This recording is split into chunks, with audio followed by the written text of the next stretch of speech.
जय सिया राम महाराज जी, आपके चरणों में कोटि कोटि प्रणाम है। दान कैसे व्यक्ति को देना चाहिए? सबसे पहले ये जाने कि दान कभी भी अयोग्य व्यक्ति को तो नहीं देना चाहिए। दान योग्य को देना चाहिए।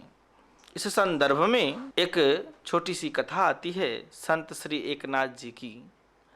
एक बार की विषय है कि संत श्री एकनाथ जी प्रयागराज से जल कांवर के साथ जल लेकर के कुछ साथियों के साथ चले श्री रामेश्वरम महादेव के यहाँ जलाभिषेक करने के लिए। रास्ते में जब कुछ दूर चले, जाते जाते रास्ते में एक जगह ऐसी स्थिति उन्होंने देखा कि एक गदहा जल के बिना तड़प रहा है, बीमार है। इस तरह से उसकी छटपटाहट को संत जी ने समझा।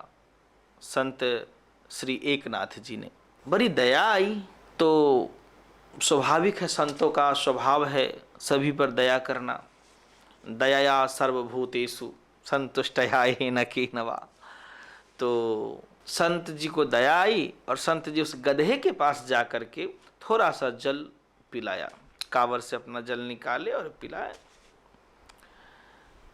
थोड़ा सा पीने पर ऐसा लगा संत जी को कि उसको होश आ रहा है, यानी कुछ शक्ति मिल रही है। तो पुनः थोड़ा थोड़ा जल उनको पिलाना आरंभ किए और धीरे धीरे उनके पास जितना जल था उस सब जल वो पिला दिए।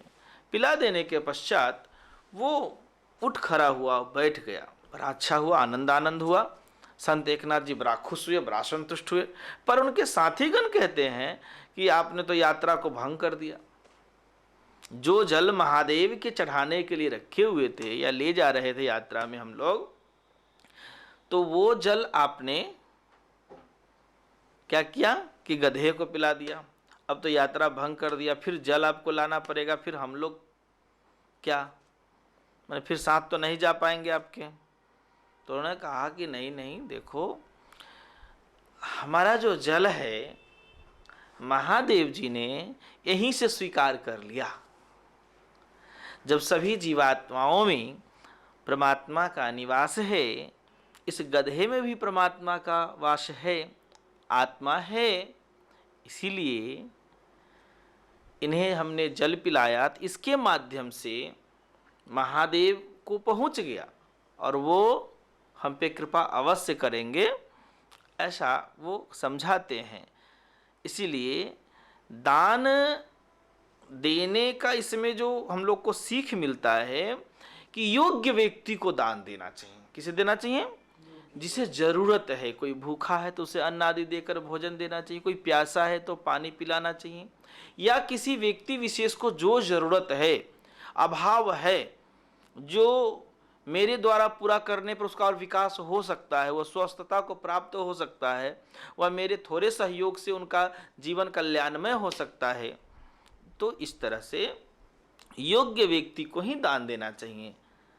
ठीक, अयोग्य को, जिसको कोई जरूरत नहीं, उसको लाखों देकर क्या करेंगे। जैसे मेरा एक अपना अनुभव है कि बड़े बड़े मंदिर है जो सरकारी सिस्टम के आधार पर चलता है, और उन मंदिरों में जो दान चढ़ते हैं वो सारे दान सरकार के कोष में जाता है और उससे सरकारी सारा कार्य होता है, राष्ट्र का कार्य होता है।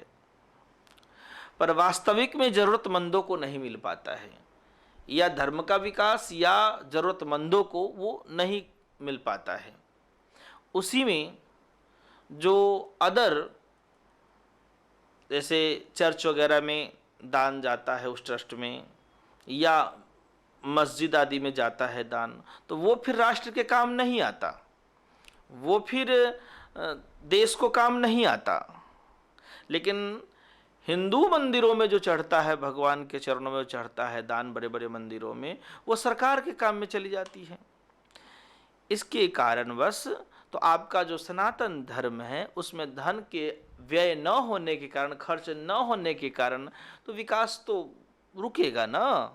तो इसीलिए चाहिए कि योग्य व्यक्ति को दान दे, जो धर्म का प्रचार करता है, जो सनातन धर्म का उत्थान करता है, तथा जो आपके हिंदू सनातन धर्म व्यवस्थाओं में जो लाचार है, गरीब है, मान लिया पढ़ने में वह असमर्थ है, तो उसके पढ़ने में, उसके खाने में, इस तरह से सबसे बड़ी चीज़ है विद्यादान। विद्या आदि दान में लोगों को खूब सहयोग करना चाहिए। इसलिए समाज जब शिक्षित होगा तभी समाज का विकास होगा। ठीक है, तो दान कभी भी योग्य व्यक्ति को दे। दान कभी भी नशेड़ी, गजेरी, दारू, मांस, मदिरा खाने वाला तथा गलत भोजन करने वाला, नशा, गांजा, भांग, धतूरा खाने वाले को न दे करके योग्य व्यक्ति को देना चाहिए, जो यज्ञ में लगाए तथा जो जरूरत के जगहों पर यूज हो, मानवता के कल्याण में यूज हो, वहां लगाना चाहिए। दान के प्रति बड़ा सुंदर एक श्लोक आया है पद्म पुराण अंतर्गत, धूम्रपाने रते विप्रे दानम कुर्वन्ति ये नरा ते नरा नरकम यान्ति ब्राह्मणा ग्राम शूकरा, कि धूम्रपान आदि नशा करने वालों को अगर आप दान देते हैं, जो शराब या धूम्रपान जो भी कुछ करता है उसे आप दान देते हैं, वो देने वाला व्यक्ति भी नरक में जाता है। लेने वाला तो जाता ही है, देने वाला भी जाता है, और जन्म के उपरांत वह बहुत ही बुरे जन्म को प्राप्त फिर होता है। ग्रामना सुगरा, गांव के सुगर आदि बनता है। कहने का तात्पर्य है जो बड़ा गलत काम यानी गलत जगह दान देने से वो गलत जगह ही जाता है। इसलिए जानकर समझ बूझकर ही दान देना ज्यादा योग्य है। ठीक है, जय श्री राम।